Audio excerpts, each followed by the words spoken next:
Hello everyone and welcome back to Kickoff. First of all, I want to say a huge thank you because you guys been watching and listening the show so far and it means a lot to me, so huge thank you. Once I've said that, I just wanted to, just talk about a little bit of what happened this weekend because I think this round, to be honest, it was, the most boring round because the tier 1 teams were gonna try to get bonus points. For example, Scotland Romania. Scotland won like 89-0, I think it was the result. Or even New Zealand Italy. New Zealand won 96-7. It's not, I'm not gonna say it's not fair, but it's what it is. And hopefully in the future for tier 2 or tier 3 teams, the World Rugby can get more competitions for them. Um, I wasn't expecting that result, to be honest. For example, you've seen Italy the last two Six Nations, because I'm not gonna say that Italy compete for the trophy, but they were playing so much better, and definitely it was an improvement from them. But I think this was a totally different game, and the All Blacks just smashed them. They did their job. I think also Italy made so many mistakes, so many errors. So it's what it is. But I think personally, I wish the World Rugby for the future can make a calendar to every league in the world, Super Rugby, Premiership, Top 14, the URC, for example, so they can make everything equal. So every nation can have the same amount of games every season, and the players also are available to play for their countries, because I think it's what they want really. So, for example, in my case, Argentinians, when the Jaguars for the Super Rugby had to go away because of COVID, the players went to play to Europe or Super Rugby or even the URC because they want to keep playing at that level for their country, for Argentina.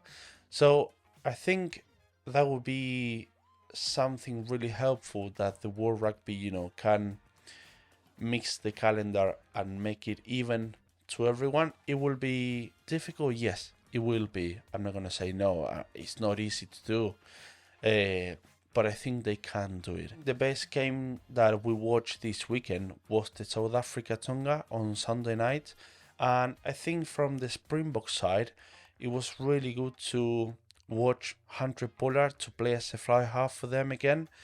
He has the experience to win a World Cup already, 2019 in Japan, and I think he has the effectivity that the Springboks need in terms of conversions or penalties. Has over 90 or 100% of the effectivity.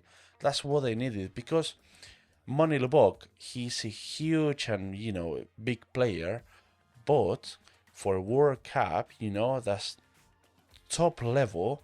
You can't have a player that miss 8, 11 points. That's a game changer, definitely, because you are there to win. You are not there to see what's going on or what happened. Like, you need to be there because you are the best player or the best fly half in your country. You've been selected and you need to deliver. And he was not delivering the kicking game in terms of kicking to the post. No, kicking to the touch, or the kicking game during the game, because if you don't remember, guys, on the first round when they play against Scotland, Lebok made a huge crossing kick without looking at it. So he obviously had, this peripheral vision, that he kicked the ball to one of the sidelines, to his winger, without looking at it. He was looking at his defender while he did the kick. It was just huge. But it's not just that. He basically did it perfectly, and South Africa scored the try. It was huge. But I think you need to have that combo in terms of the kicking game during the game, and scoring points when you need to kick to the post for a penalty, for a conversion, or a drop goal, whatever it is. And I think Handré Pollard can deliver that to the team. So for me, I would say Handré Pollard will be playing if South Africa goes for the quarterfinals, and I think they will be, of course.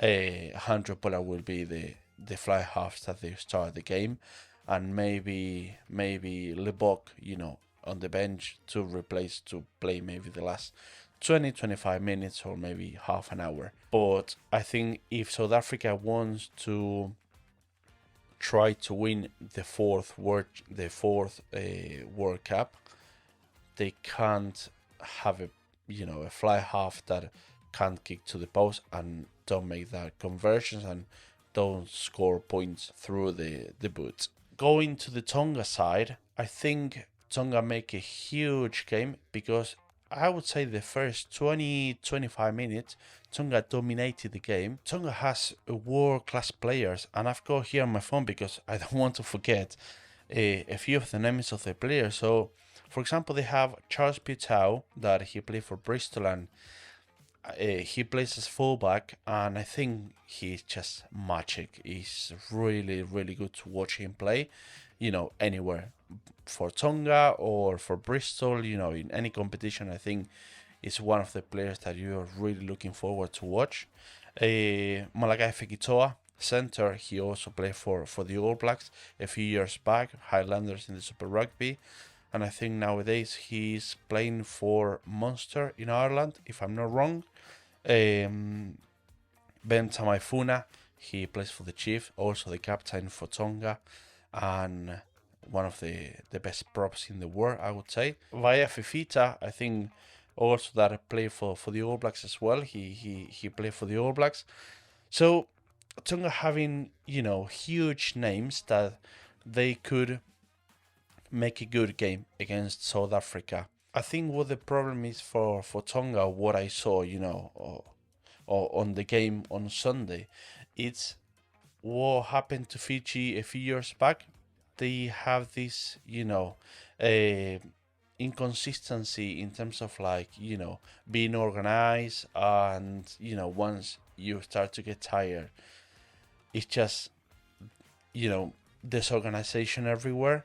And if you don't have an organized defense, you will have break lines everywhere. And I think South Africa could capitalize that, and kicking also to the post and scoring when they need to score. But something that I want to put focus, guys, it's what's gonna happen between Scotland and Ireland next weekend. Definitely Scotland needs to win, because maybe if they lose and they have a defensive bonus points, I think they can qualify to the quarterfinals as the best third through the all groups.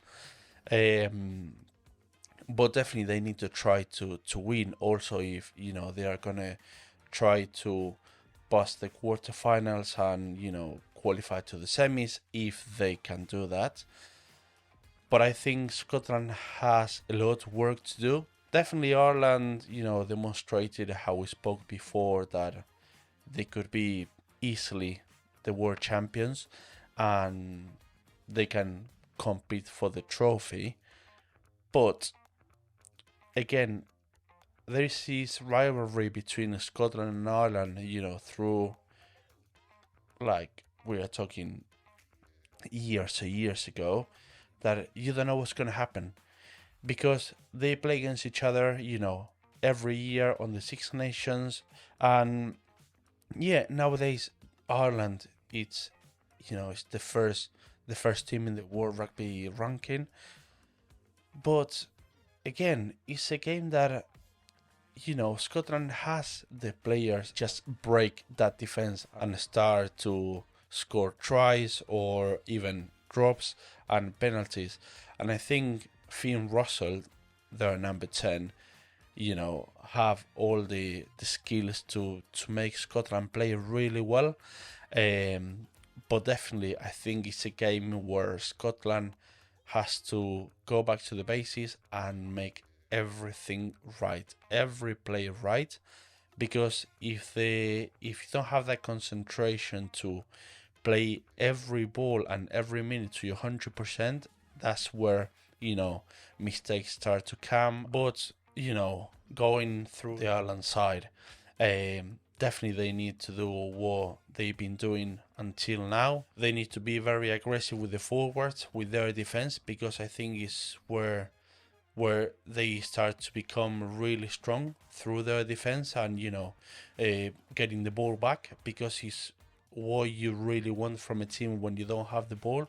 You want to give you 100% to take the ball back and play from them when the other team is disorganized because they were attacking, so they got the ball back. And I think Johnny Sexton is an expertise player, doing kicking games and playing on a very strategy way where he knows what to do in every part of the pitch, and depends if you are in the first half or what to do on the second half.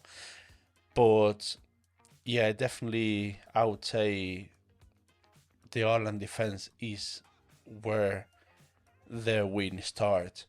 If they can defend the Scotland attack, I think it's an 80% of the game win. Because again, they have Johnny Sexton that he can score points from anywhere.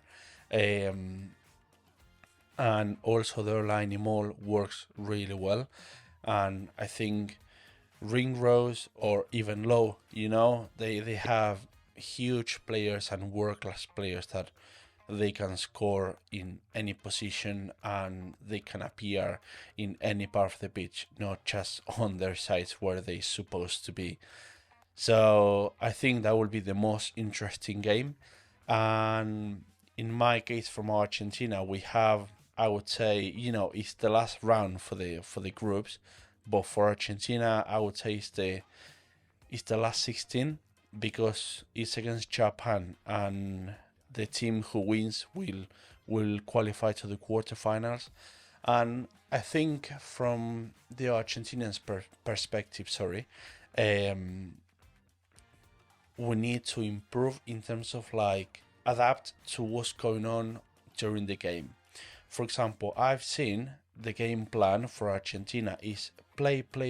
Doesn't matter where you are, but I think the team has to adjust to for example, weather conditions or the team that you are playing against. Because you've got your own game plan, but also you need to be aware of what's going on. For example, I don't know, if you've got a scrum or a line out, whatever, you basically made a call for what play you want to play. We say, for example, I don't know, a play is called Margarita, and the play calls Margarita is just the number 10, so the fly half, once they get a ball, kick across to the winger and see, if the wing get the ball or the other winger, gets an knock-on and you've got the ball back.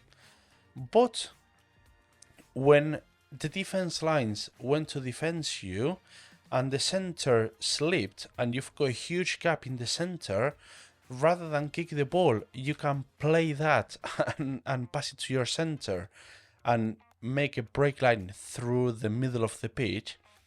That's where my example becomes, in terms of you need to watch what's going on in front of you, and not just for the number 10 or the scrum half, for the whole team, forwards, centers, wingers, fullback, everyone. So I think that's what Argentina needs to do. Stick to their game plan, but also be aware of what's going on during the game and adjust to, the other team, the weather conditions, etc. So, of course, if we go through, maybe, hopefully, we will have Wales, and we will have to work really hard to win against Wales. But, let's focus on Japan first, and hopefully, we can go through. But yeah, guys, that's everything for today. I was by myself today, unfortunately, but I promise you for next week we will have more guests and we will come back, with more exciting rugby. So, see you next week. Bye-bye.